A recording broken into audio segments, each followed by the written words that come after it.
अभी अब हम लोग देखेंगे किसको, जो वेद देख रहे थे, वेद, ठीक है ना। वेद कितने हैं? चार वेद हैं, ठीक है। चार वेद के नाम तो पता है सभी को, ऋग्वेद, सामवेद,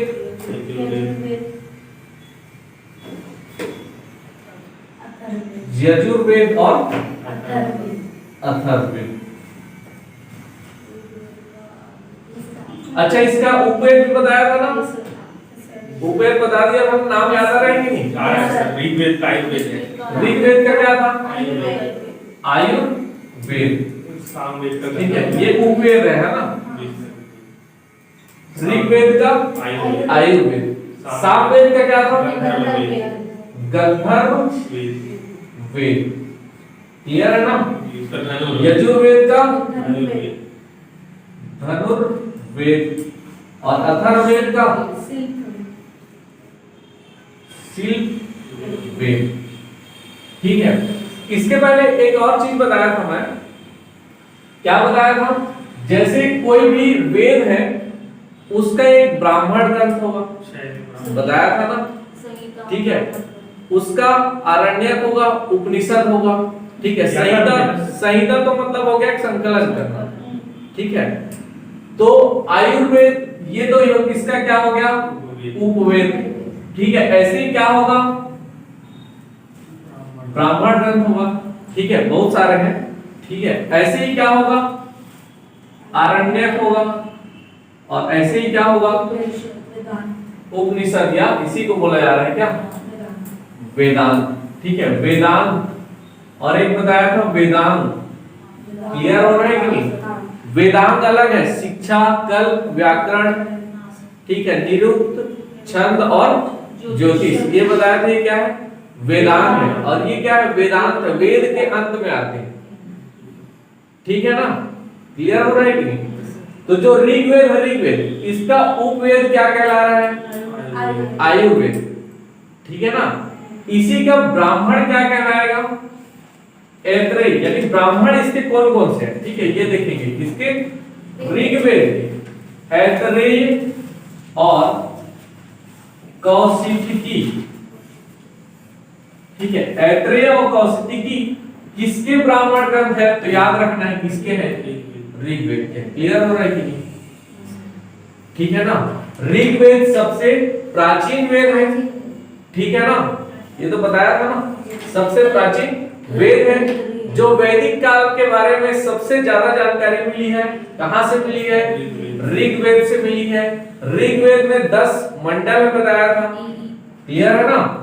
ऋग्वेद में कितने मंडल हैं? 10 मंडल है, ठीक है ना, क्लियर है ना। तो ये इसका उपवेद क्या कहला रहा है? आयुर्वेद। इसका ब्राह्मण क्या कहला रहा है? ऐत्रेय और कौशिकी। ये किसके ब्राह्मण है पूछा जाए अगर ऑप्शन में, तो ऋग्वेद के, ठीक है ना। इसका आरण्यक भी इसी नाम से है और इसका उपनिषद भी इसी नाम से। क्लियर है ना? याद रहेगा नाम, ऐत्रेय और कौशिकी, ठीक है। सेम ऐसे ही सामवेद, ठीक है। अच्छा, एक चीज और याद रखना, इधर लिख दूं क्या? जैसे इसको गायन करने वाला या इसको पढ़ने वाला, ठीक है ना। जैसे ऋग्वेद किस में लिखा गया है? तो गद्य में लिखा गया है। गद्य मतलब समझ रहे हैं ना, पैसेज में लिखा गया है, ठीक है ना। इसको ऋग्वेद को, तो इसको जो पढ़ने वाला है वो क्या कहलाएगा? होत्री। क्या कहलाएगा? होत्री। किसका बता रहा हूं अभी?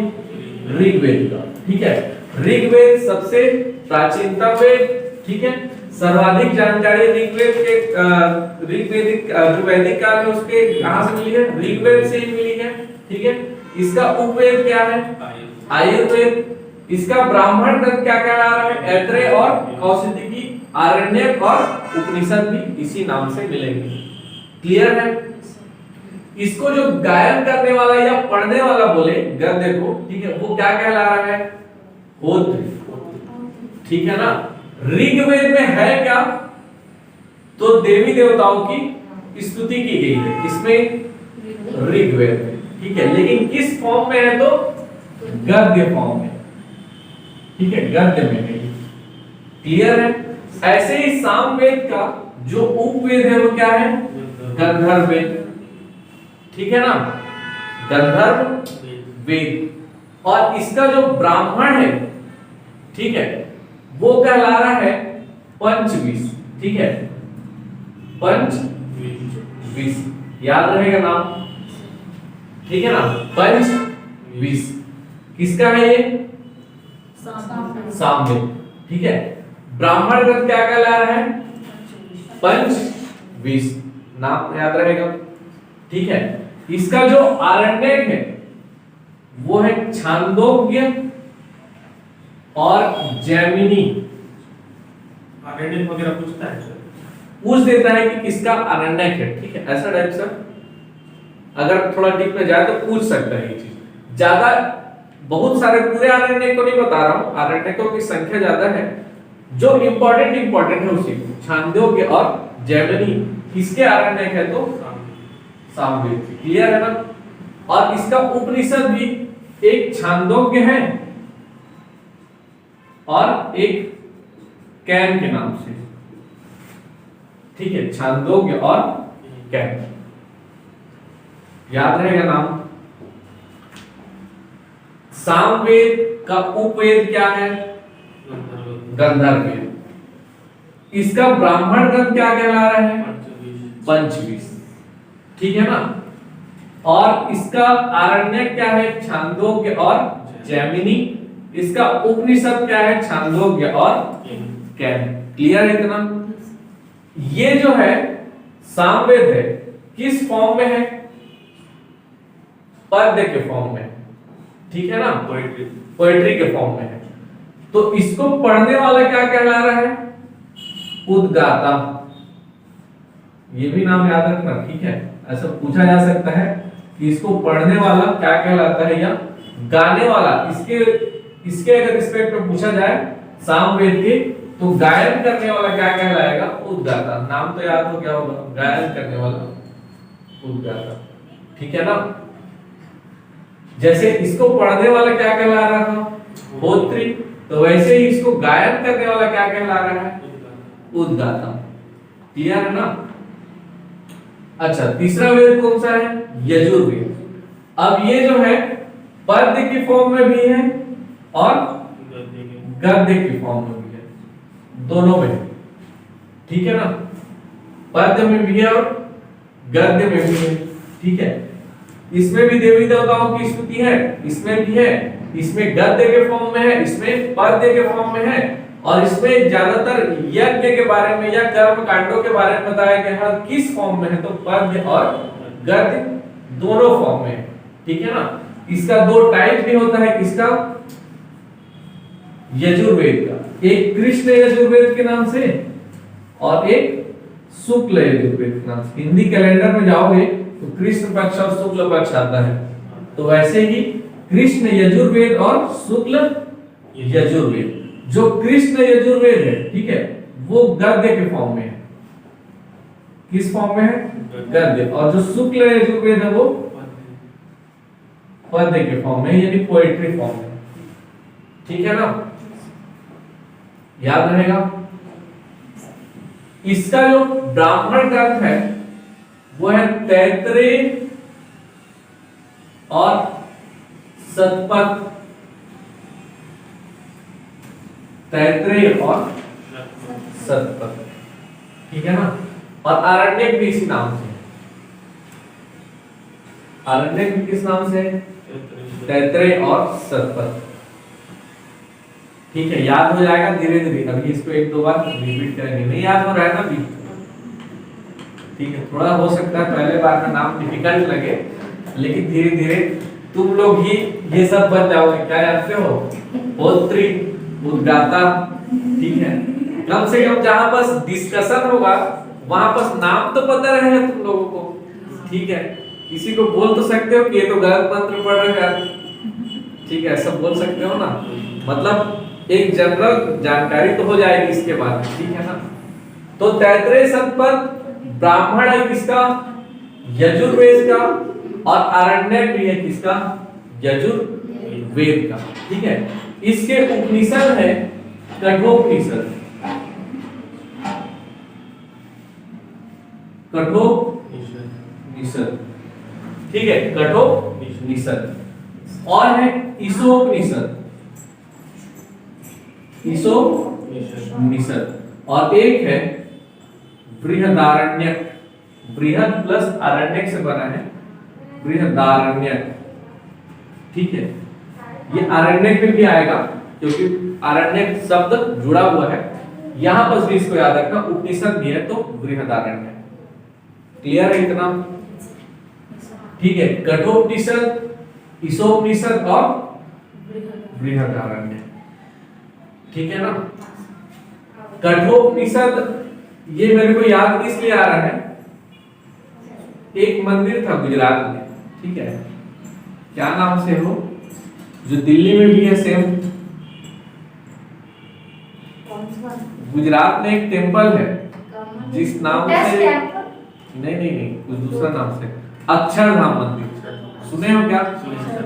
दिल्ली में है ना? दिल्ली में। ठीक है, ऐसे ही गुजरात में भी है। ठीक है, तो वहां मैं गया था, तो ये कठोपनिषद का ही लेजर शो चल रहा था वहां।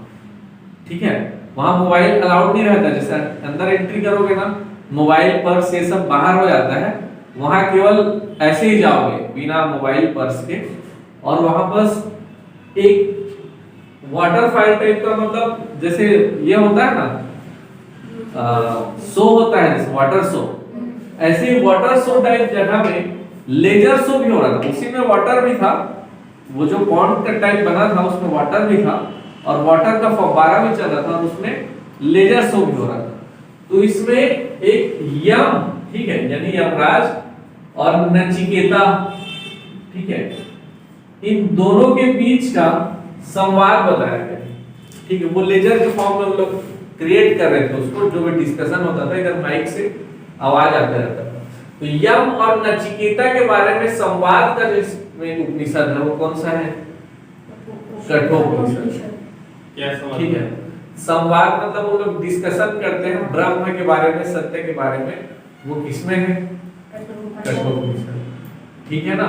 वो यमराज के पास चला जाता है और कुछ कुछ पूछता है उससे, और यमराज उसको बताते रहते हैं। तो वो है किसमें? कठोपनिषद। क्लियर है ना? याद रहेगा, कठोपनिषद, ईशोपनिषद और क्या? अब यमराज नहीं, लेकिन वो जिंदा कंडीशन में, वहां वो दिखाया गया है कि वो जीवित अवस्था में पहुंच गया है। ठीक है ना? ऐसा उसको दिखाया गया है वापस। ठीक है, यम लोक में पहुंच जाता है वो, कुछ सवाल का आंसर ही जानने पहुंचता है। ठीक है, उसको बहुत घर में शायद कुछ मारते वारते रहता है, ऐसा कुछ स्टोरी है, पूरा स्टोरी मेरे को भी नहीं पता। तो वो जाता है और यमराज के पास ये प्रश्न पूछता है। ठीक है, चौथा वेद है क्या? अथर्ववेद। अच्छा, इसका यजुर्वेद का जो गायन करने वाला है वो क्या कहलाएगा? अथर्ववेद। ठीक है, अथर्ववेद याद रहेगा ना? देखो सब में यू आ रहा है, यजुर्वेद, धनुर्वेद और इधर अथर्ववेद, तीनों तो याद हो गया होगा। ठीक है ना? यजुर्वेद, धनुर्वेद और इधर इसको गायन करने वाला क्या कर रहा है या पढ़ने वाला? अथर्ववेद। ठीक है ना? एक है अथर्ववेद जो चौथा वेद है, ये इसका उपवेद क्या कहला रहा है? शिल्पवेद। ठीक है, और इसका जो ब्राह्मण है वो है गोपद। ठीक है, क्या है? गोपद। ठीक है ना? इसका कोई आरण्यक नहीं है, इसका कोई आरण्यक नहीं है। ठीक है ना?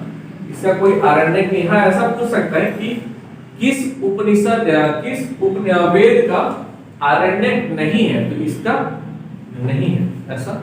और मेरे ख्याल से ये पूछा गया है, ऐसा याद आ रहा है मेरे को। ठीक है, तो ये अथर्ववेद का है। क्लियर है ना? इसमें जो उपनिषद देख रहे हैं यानी वेदांत देख रहे हैं, ठीक है, मुंडकोपनिषद सुने होंगे, सत्यमेव जय जयते कहां से लिया गया है? तो सारनाथ इसी से, ठीक है, मुंडकोपनिषद से, सारनाथ से नहीं, ठीक है, उपनिषद से लिया गया है, मुंडकोपनिषद में, ठीक है। और एक है प्रश्न और एक है मांडुक्य, यानी प्रश्न, मुंडक और मांडुक्य। प्रश्नोपनिषद, मुंडकोपनिषद और मांडुकोपनिषद, ऐसा है। तो शॉर्ट में लिख लो प्रश्न, मुंडक और मांडुक्य। क्लियर है कि नहीं? ठीक है। और इसको पढ़ने वाला क्या कहला रहा है? ब्रह्म। ये कौन से फॉर्म में सर? हाँ, ये कौन से फॉर्म? ये अथर्ववेद। इसमें क्या बताया गया है? पहले जादू टोने के बारे में बताया गया है, तंत्र मंत्र के बारे में बताया गया है, ठीक है। ये भी मंत्रों के फॉर्म में, इसमें है मंत्रों के फॉर्म में, ठीक है ना। मतलब इसका अलग ही फॉर्म है। नहीं, अलग फॉर्म नहीं, मंत्रों को ऐसे ही पढ़ेंगे ना पद्य में, ठीक है, उसी फॉर्म में ही है, ठीक है। क्लियर है ना? तो ऋग्वेद, सामवेद, यजुर्वेद और अथर्ववेद 4 वेद हो गए। पहले तो ये चीज याद रखना है, वेद कितने हैं? तो 4 वेद, ठीक है। उपवेद वेद का पार्ट नहीं है, लेकिन उत्तर वैदिक काल में रचना हुई है किसकी? उपवेद की। ये बताया था ना, वेद का पार्ट नहीं है, इसकी रचना अलग से हुई है उत्तर वैदिक काल में। जैसे वो बताया था वेदांग, ठीक है, उसकी भी रचना उत्तर वैदिक काल में हुई है, ठीक है। तो ऋग्वेद का जो उपवेद है वो क्या कहला रहा है? आयुर्वेद, ठीक है। इसका ब्राह्मण, ऐत्रेय और कौशिकी, ठीक है। आरण्यक और उपनिषद भी इसी नाम से, ऐत्रेय और कौशिकी, ठीक है। और ये तैत्रेय और सतपथ है, थोड़ा मिलता जुलता नाम लगा रहना, ठीक है। तो ये ऐत्रेय कौशिकी है, ठीक है। ये टेबल फॉर्म में ऐसे ही बना लो और इसी फॉर्म में याद कर लेना तो जल्दी याद हो जाएगा, ठीक है। सामवेद, इसको उपवेद क्या है? इसका गंधर्ववेद। और इसका ब्राह्मण क्या कहला रहा है? पंचवेद। छांदोग्य और जैमिनी इसके क्या है? आरण्यक है। और छांदोग्य और केन इसके क्या है? उपनिषद या वेदांत, ठीक है ना। ये किस फॉर्म में है? तो पद्य के फॉर्म में है, और इसमें भी देवी देवताओं की स्तुति की गई है।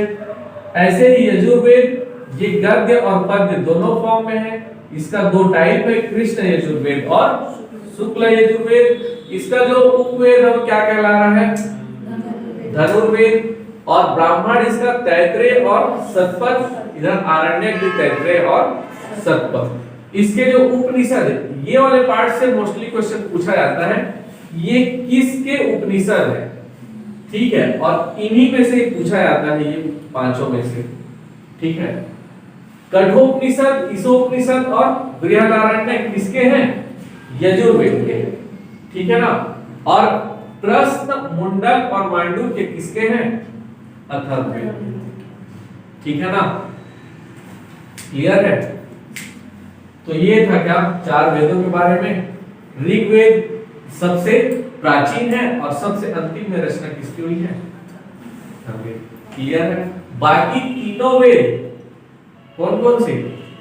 ये तीनों वेद उत्तर वैदिक काल में रचे गए, मतलब बाद के काल में, लेकिन वेद त्रयी में ये शामिल है। वेद त्रयी अगर बोला जाए तो ये ऊपर के तीनों शामिल है। उससे 300 साल पहले बना था। कौन सा? जो ऋग्वेद है वो पहले बना है, ठीक है। ये बाकी बाद में है। और इसमें भी ऋग्वेद में भी बताया था कि जो पहला मंडल है और 10वां मंडल है, इसकी भी रचना उत्तर वैदिक काल में हुई थी। क्लियर है ना इतना? ठीक है। इसमें 10 मंडल में बताया था। 10 मंडल में कौन कौन से याद रखना है? तीसरा मंडल में क्या था इंपॉर्टेंट? सूर्य और सविता को समर्पित है, यानी सूर्य को ही सविता है, ठीक है, वही है, उसी का पर्यायवाची है, सिनोनिम से, ठीक है। इनको समर्पित है। गायत्री मंत्र कहां से लिया गया है? तो तीसरे मंडल से। क्लियर है ना? ठीक है। फिर उसके बाद कौन सा बताया था? एक चौथा मंडल कृषि को समर्पित है। पृथु वैद्य नामक एक एग्रीकल्चर इंजीनियर के बारे में सबसे पहले जानकारी मिलती है कौन से में, इसी में, ठीक है ना। एक 7वां मंडल बताया था, 7वां 10 राज्य युद्ध के बारे में। 10 राज्य युद्ध किसके किसके बीच हो रहा था, सुदास और 10 राजाओं के मध्य, ठीक है। जिसमें सुदास क्या चाहते रहते हैं कि विश्वामित्र को हटाया जाए और किसको बनाया जाए, वशिष्ठ को। तो विश्वामित्र 10 राजाओं को इकट्ठा करते हैं और 10 राजाओं के साथ सुदास के साथ युद्ध करते हैं। सुदास की जीत होती है उसमें, ठीक है। ये जो युद्ध हुआ था, ठीक है, ये किस नदी के किनारे हुआ था ये भी पूछा गया है, ठीक है। सरयू तो इधर हो गया, व्यास नदी के किनारे, ठीक है, व्यास नदी के किनारे।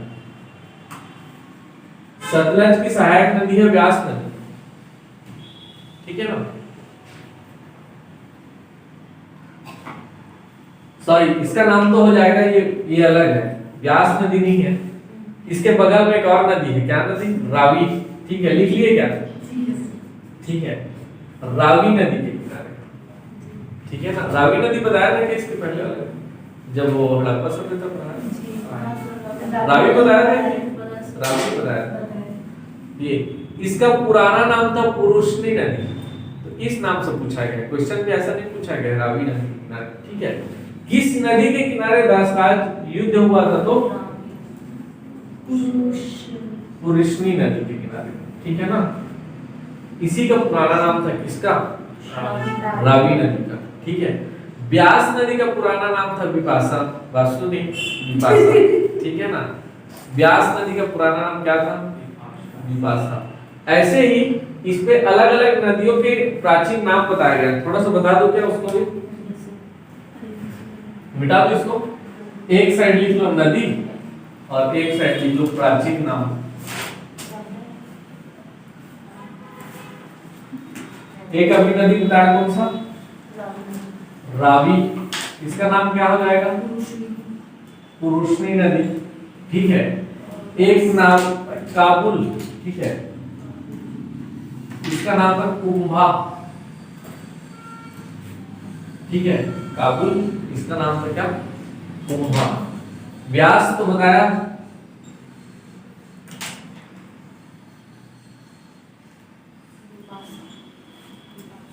ठीक है। सिंधु का ज्यादा कुछ चेंज नहीं था, सिंध नदी, ठीक है। सरस्वती, जिसको अभी का क्या नाम है, इसका घग्गर नाम अभी का नाम है ना, घग्गर, इसका क्या हो जाएगा, सरस्वती, ठीक है। और एक लिख लो गंगा, इसका पुराना नाम था जानवी, ये कपूर वाला नहीं है, ये गंगा वाला जानवी है, ठीक है ना। तो ये है नदी और उसके प्राचीन नाम। सर सीजीएसए का जितना होता है तो फिजिकल और क्या होता क्यों नहीं होगा, होगा, हाँ होगा। देखो उत्तर वैदिक काल में कुछ कुछ बचा है अलग से, ऐसे हम लिखते जा रहे हैं इसको, ठीक है। उत्तर वैदिक काल में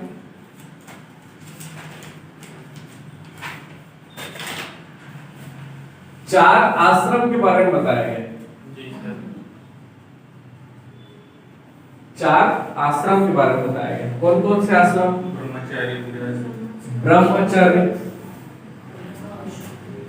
और गृहस्थ, वानप्रस्थ, गृहस्थ, वानप्रस्थ और एक संन्यास, संन्यास, ठीक है। ब्रह्मचर्य बताया गया है 0 से और 25 वर्ष तक, ठीक है। गृहस्थ बताया गया है 25 से 50 वर्ष, ठीक है। वानप्रस्थ 50 से 75 और ये 75 से आजीवन, 100 या आजीवन, जब तक जीवित रहे, ठीक है। आजकल का मानव तो 100 वर्ष देख नहीं पाता है, ठीक है। तो तो ये 4 आश्रमों के बारे में बताया गया है, ठीक है। उत्तर वैदिक काल में ये जवालो उपनिषद करके वहां से लिया गया, ये आश्रम व्यवस्था किससे लिया है? जवालो उपनिषद से।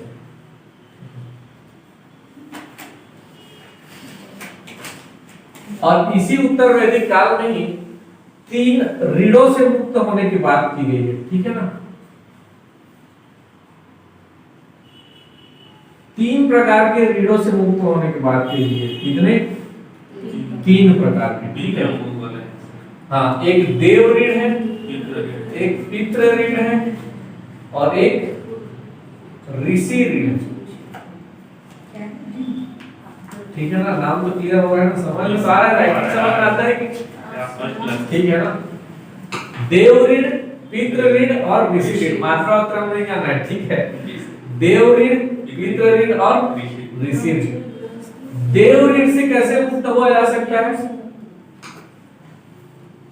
यज्ञ करके, ठीक है। देव ऋण से अगर मुक्त होना है तो क्या करना होगा?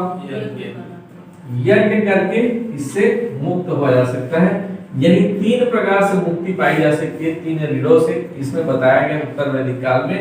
और पितृ ऋण से संतान उत्पत्ति करके, और तीसरा है ऋषि ऋण, ये आपके वेदों के अध्ययन से, वेदों के किससे?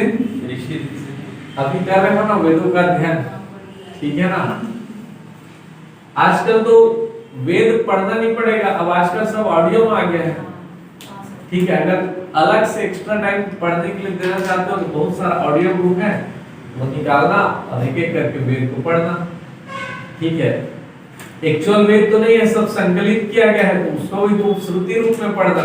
जो बताया था वेद किसमें था, कितना सुनकर पढ़ा जाता था, वैसे भी सुनकर तुम पढ़ोगे। कितने साल का होगा? क्या चीज? वेद। क्या चीज? वेद अगर ऑडियो में कितने साल में करना होगा? कितने साल में ये तो मैं नहीं कह सकता, वो उस पे डिपेंड करता है कि कितना उसको कंसाइज किया गया, कितना छोटा किया गया, कितना समराइज किया गया, ठीक है ना। क्लास को हम लोग चाहे तो इसी क्लास को 1 महीने तक ले जा सकते हैं, इसी क्लास को 2 दिन में भी खत्म कर सकते हैं। अगर ओवरऑल हाईलाइट, क्रिकेट देखते हो तो हाईलाइट अगर मिस हो जाता है तो पूरा क्रिकेट तो नहीं देखते हो, क्या करते हो, हाईलाइट देख लेते हो, तो वैसे ही है, ठीक है ना। पूरा वेद तो नहीं पढ़ पाओगे, तो उसका जितना हाईलाइट है उसको तो पढ़ सकते हो ना ऑडियो में, ठीक है ना। तो ये है। अच्छा, अथर्ववेद में, अथर्ववेद याद आ रहा है ना, चौथा वेद, ठीक है। अथर्ववेद में सभा और समिति का नाम आता है, सभा और समिति, ठीक है। और एक नाम आता है विदर्भ, ठीक है ना। 3 नाम आते हैं, सभा, समिति और विदर्भ, ठीक है ना।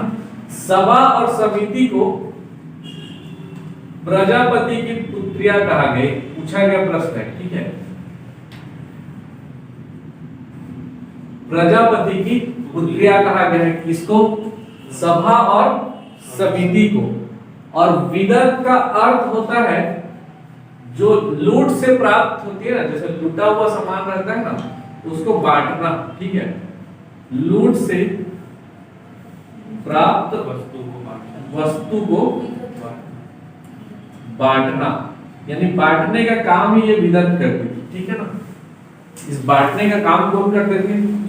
विदर्भ। सभा और समिति को प्रजापति की पुत्रिया कहा गया है, जो सहायता किसकी करती थी? राजा की। राजा बताया था ना, पहले पद क्या था उत्तर वैदिक काल में? राजा का पद चुनाव होता था, कबीले के लोग चुनते थे। फिर उसके बाद पोस्ट वैदिक पीरियड में, उत्तर वैदिक काल में क्या हो गया? वंशानुगत हो गया कि राजा का बेटा फिर राजा ही बनते जाएगा, ऐसा वाला चालू हो गया, ठीक है ना। क्लियर है ना। गाय को कहा गया है अघन्या, अघन्या। अघन्या का अर्थ पूछा गया है, ठीक है। अघन्या से तात्पर्य है क्या? गाय। अघन्या का मतलब होता है ना मारे जाने वाली। इसको क्या क्या क्या कहा गया है? ना मारे जाने वाली या अघन्या, ये अथर्ववेद में भी कहा गया है। ठीक है ना, वैदिक काल में तो सर गाय को मारने वाले को बिल्कुल नहीं। वैदिक काल में, ठीक है, इसीलिए तो सब लाया गया है। गाय उस समय विनिमय का मेन साधन था। जैसे जिसके पास ज्यादा गाय हो इससे पहले हम लोग हड़प्पा सभ्यता पढ़े थे, जिसमें सिक्के पड़े थे, सिक्के, ठीक है, सिक्के से व्यापार होता था। यहाँ पर गाय के बदले भी व्यापार होता था, लेकिन उसको मारते नहीं थे, ठीक है। गाय देकर कुछ वस्तु ले लेते थे, या गाय देकर कुछ दूसरा, ऐसा टाइप का विनिमय चलता था गाय के माध्यम से, ठीक है। क्लियर है ना? तो ये था अघन्या, जिसको क्या कहा गया है, न मारे जाने वाली, ठीक है। किसको कहा गया है, ऐसा भी पूछा गया है कि न मारे जाने वाली किसे कहा गया है, तो अघन्या या गाय को कहा गया है, ठीक है ना। नाम याद रहेगा, ठीक है। इसमें कुछ कुछ विवाह के बारे में भी बताया गया है ऋग्वेद में। उसमें सर्वाधिक बार जो शब्द आया है वो जन शब्द है, जन, ठीक है ना। ऋग्वेद में सर्वाधिक बार जो शब्द आया है, ऋग्वेद में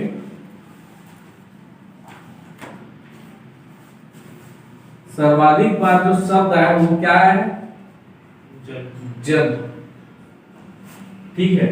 275 बार आया है, 275 बार, ठीक है ना। और इसमें आर्य शब्द आया है, आर्य, आर्य का मतलब क्या हो रहा था, 33 बार आया है। कितने बार, 33 बार। लेकिन जो गंगा शब्द है ना, गंगा या जानवी, ठीक है, पुराना नाम, ठीक है ना, एक बार आया है। क्लियर है ना? सबसे कम गंगा, यही गंगा जानवी, एक बार, ठीक है ना।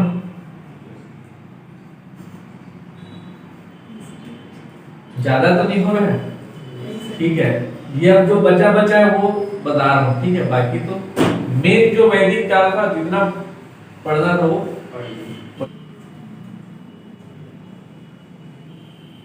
ठीक है। इसमें कुछ कुछ विवाह के बारे में बताया गया। जैसे एक बताया गया है ब्रह्म विवाह, ठीक है, क्या है, ब्रह्म विवाह। एक बताया गया है देव विवाह या देव विवाह, ठीक है, देव विवाह। एक है आर्ष विवाह। आर्ष कैसे लिखा है, ऐसे ना, ऐसे लिखा है ना, ठीक है, समझ में तो आ रहा है ना। आर्ष विवाह, ठीक है। एक बताया गया प्रजापति विवाह,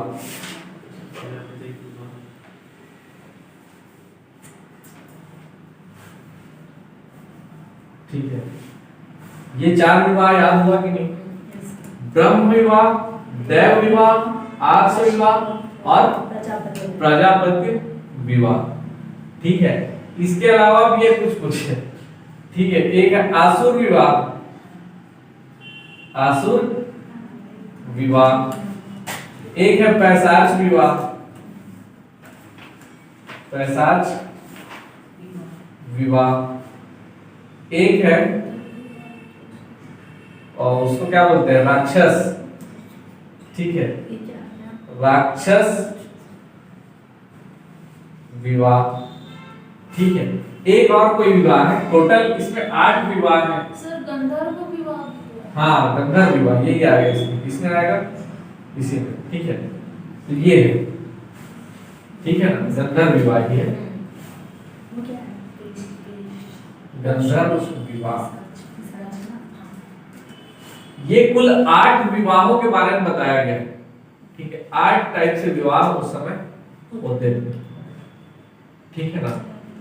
ब्रह्म विवाह मतलब नॉर्मल विवाह, ठीक है। अगर कोई वयस्क हो गया, एडल्ट हो गया और उसके बाद विवाह हो रहा है तो वो ब्रह्म विवाह। देव विवाह यानी जो अगर यज्ञ करवा रहा है पुरोहित, ठीक है, उसके साथ अगर विवाह किया जा रहा है तो देव विवाह कहलाएगा, ठीक है ना। आर्ष विवाह अभी बताया था कि गाय का विनिमय होता था, तो अगर गाय के बदले विवाह किया जा रहा है तो आर्ष विवाह। और प्रजापत्य विवाह यानी अगर कोई वर पक्ष वाला है, वर है, वो आकर अगर उनके लड़की के पिता से गाय नहीं मांग रहे, ठीक है, उन्हीं का हाथ मांग रहा है लड़की का, ठीक है, तब क्या कहलाएगा वो प्रजापत्य विवाह। क्लियर है ना? ठीक है, तो ये चार विवाह तो सकारात्मक विवाह है और ये आसुर विवाह, ठीक है। राक्षस विवाह मतलब किडनैप करके वही विवाह, ठीक है, जबरदस्ती शादी।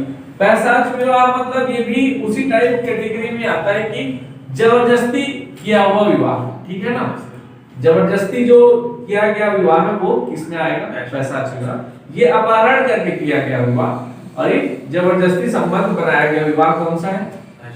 पैशाच विवाह। या जिसमें विक्षिप्त अवस्था में, जिसमें होश ना हो, ऐसे टाइप कंडीशन में विवाह किया गया तो वो पैशाच विवाह। एक वो मूवी आई थी अभी देखे हो? अतरंगी रे, देखे हो ना? उसमें वैसे लेकिन हंसते हंसते वाला नहीं है, ठीक है ना?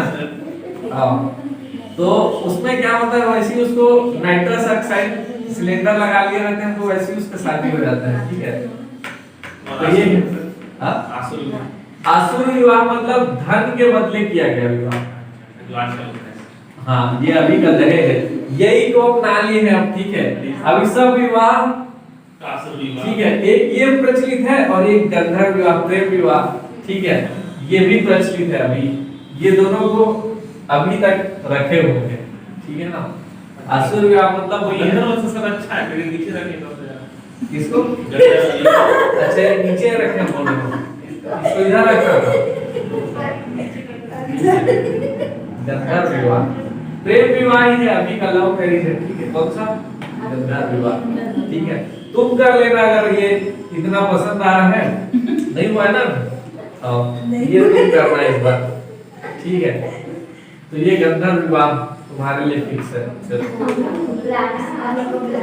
बाकी लोग को बुलाना है, असम का डिमांड आ रहा है, ठीक है, क्योंकि तुम जो बोल रहे हो अच्छा है तो ये देखना भी चाहेंगे ना कि सही कर रहे हैं कि नहीं, ठीक है। ठीक है, क्लियर है इतना? तो ये था वैदिक काल, ठीक है ना। अब इसमें तुम लोग क्या करना, जब क्लास नहीं रहेगा तब कुछ कुछ सॉल्व करके देखना क्वेश्चन वगैरह, ठीक है। कुछ कुछ नया क्वेश्चन मिलेगा, उसको जहां जहां मिलते जाएगा वहां ऐड करते जाना, ठीक है ना। वैसे टॉपिक वाइज सब बता दिया हूं, नोट्स बना रहे हो कि नहीं, ठीक है ना। अब जैसे इसके बारे में कुछ स्पेशली जानकारी मिला तो यहाँ बस अलग से अगर जगह बचाए होंगे, जहां बस भी लिखते हो ना, एक दो लाइन बचा दिए तो, ठीक है, ताकि कुछ नया चीज मिले तो वहां पर ऐड कर देना, क्लियर है ना। तो ये वैदिक काल समाप्त हो गया। अब इसके बाद पढ़ेंगे क्या? इसके बाद क्या आएगा नेक्स्ट? अभी बताया था ना, इसके बाद हम लोग वो फर्स्ट क्लास में सीक्वेंस पूरा क्या पढ़ेंगे, वैदिक काल के बाद जो महाजनपद है उसके बारे में जानेंगे, ठीक है ना। फिर उसके बाद मगध साम्राज्य देखेंगे और इसी बीच में बौद्ध और जैन, ठीक है, ये देखेंगे। महाजनपद में माहिष्मती आता है, क्या चीज आता है? हाँ, माहिष्मती आता है, लेकिन वो माहिष्मती राजधानी क्या है, कैपिटल।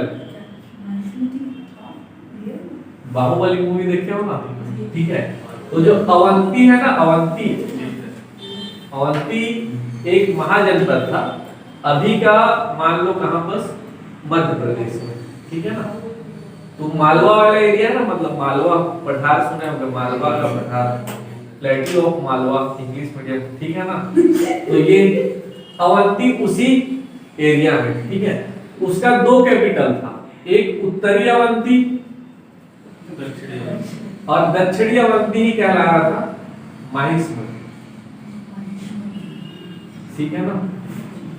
तो ये अभी का बाहुबली तो ऐसे स्क्रिप्टेड है, वो कोई लेना देना नहीं है उससे, ठीक है। है ना।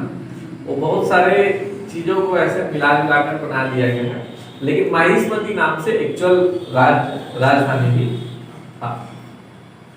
ठीक है, मतलब महिष्मती की राजा। इसका जो मेन राजा था अवंती का, उसका नाम था नहीं चंद्र प्रद्योत। ठीक है, चंद्र प्रद्योत इस नाम से था। अवंती का जो मेन राजा था, जो फेमस था, वो चंद्र प्रद्योत नाम से था। ठीक है ना, तो ये पढ़ेंगे सब।